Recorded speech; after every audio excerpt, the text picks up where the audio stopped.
আমার মাওলা তো দয়ার মাওলা। আমার মাওলা বলে, বান্দা বান্দিরে, আমি এই রমজান মাস তোমাদেরকে দান করলাম, কারণ আমি মাওলা তোমাদেরকে বড় ভালোবাসি।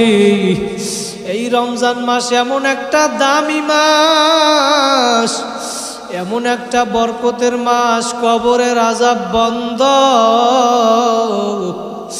জাহান্নামের দরওয়াজাগুলা সব বন্ধ।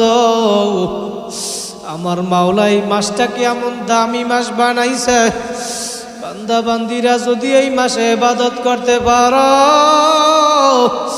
অন্য 11 মাসে একটা নফল ইবাদত করবা, নফলের সওয়াব।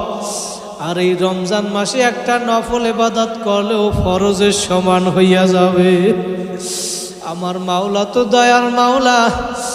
একটা ফরজ যদি ইবাদত রমজান মাসে আমল করো, একটা ফরজ আমলের বিনিময়ে আমার মাওলা 70টা ফরজের সওয়াব দিয়ে দিবে। রমজান মাসে রোজা রাখবা, নামাজ ছাড়বা না। কারা কারা পারবা 2টা হাত জাগাইয়া আমার মাওলারে একটা আল্লাহ বলিয়া ডাক দাও। আমার মাওলা প্রথম আসমানে আসছে, একটু তাকাইয়া দেখো, আবার একটা ডাক দাও, আল্লাহ। ও মাওলা, তুমি এই হাজারীবাগের বউবাজারের ময়দানের দিকে তাকাইয়া দেখো, এই বান্দাগুলা দুনিয়ার কোনো উদ্দেশ্য নাই মাওলা, ছেলেও মরে নাই, মেয়েও মরে নাই, তোমাকে রাজি খুশির উদ্দেশ্যে ময়দানে বইসা রইছে। আল্লাহ আল্লাহ, তুমি আমাদের সবাইকে কবুল করিয়া নিও, বলেন আল্লাহুম্মা আমিন। ভাইরা, ওই রমজান মাসে এমন এক দামি মাস, আমার মাওলা হাদিসের ভিতরে জানাইয়া দিছে, হাদিসে কুদসির ভিতরে আমার নবীও জানাইয়া দিছে, রমজান মাসের যে ব্যক্তি এমন ইবাদত করবা, রমজান মাসের বড় ইবাদত হইল রোজা।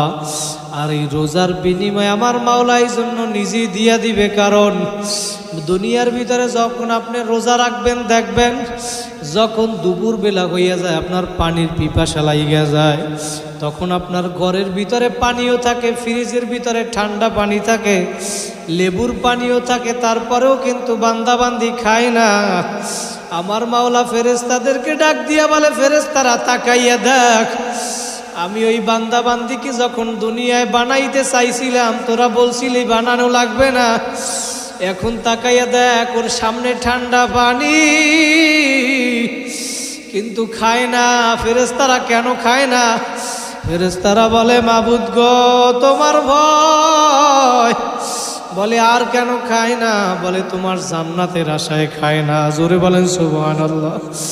যখন দুপুর পার হইয়া বিকালবেলা চইলা আসছে, তখনও আস্তে আস্তে পানি